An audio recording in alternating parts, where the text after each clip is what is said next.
45 years, that's how long I drank for. 18 months ago I stopped. Quit. Stone cold. Cold turkey. And every single video about quitting drinking gets your brain wrong.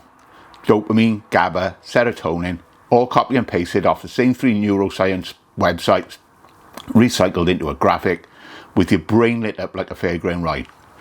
Don't get me wrong, it's not wrong exactly, it's just useless. Nobody hands you a diagram mid-craving and expects you to read it.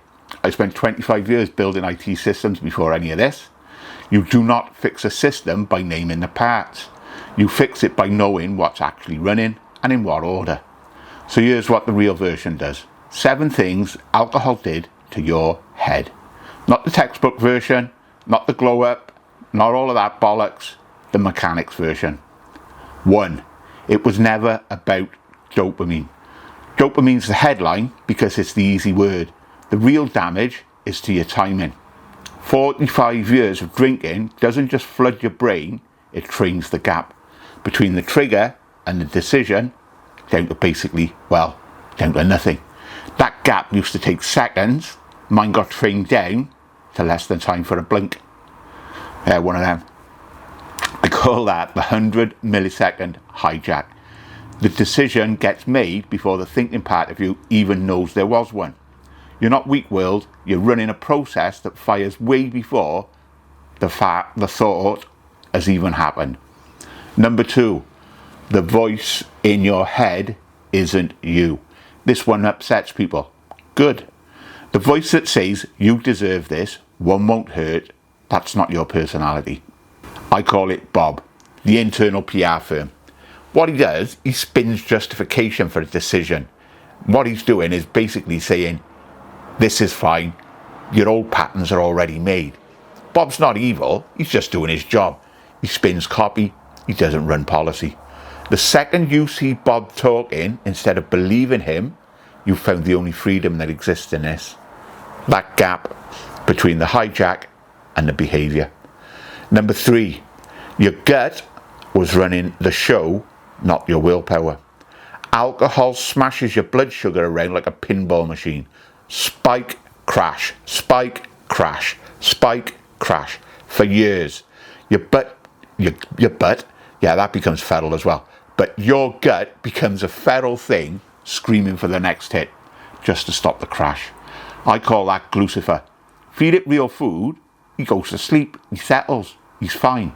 Keep feeding it sugar, it stays feral forever. And you call that, you guessed, craving alcohol, when half the time it's just your blood sugar in free fall. Number 4, tolerance isn't your brain needing more, it's your baseline collapsing. The standard line is that you need more for the same effect. True, but it's backwards.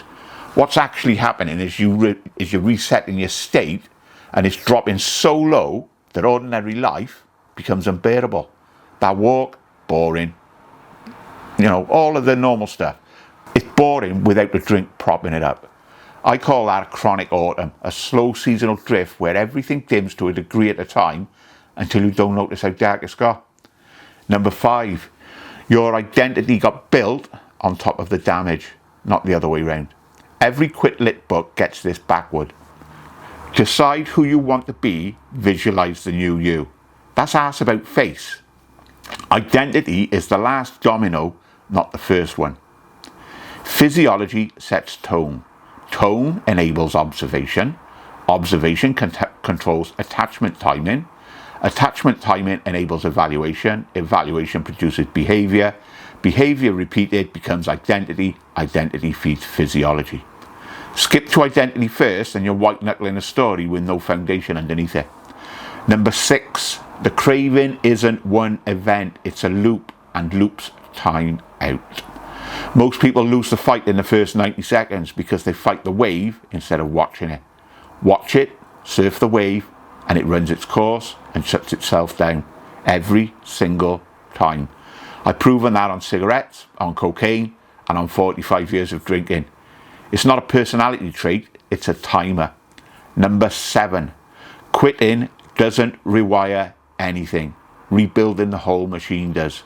Stop drinking doesn't fix your brain. It just removes the thing there was damage in it.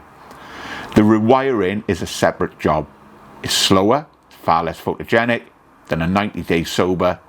Look at my glowing skin. Aren't I great? It's bollocks. Sleep rebuilds over months. Gut function rebuilds over months. Baseline tone rebuilds over months. None of it happens because you stop drinking. It happens because you do the unglamorous, repetitive work of resetting every system underneath the one that broke. 18 months in, my brain's still rewiring. Still bored some days? Fucking right I am. Still here? Yes. You don't need a chart of neurotransmitters. You need to understand what's actually running underneath and work on that. And in the right order. This is the emotional observation method. Physiology before psychology. Observation before choice. Identity last, not first. If you want the full system, it's in the link below. Go and get it. Pick up the wrench.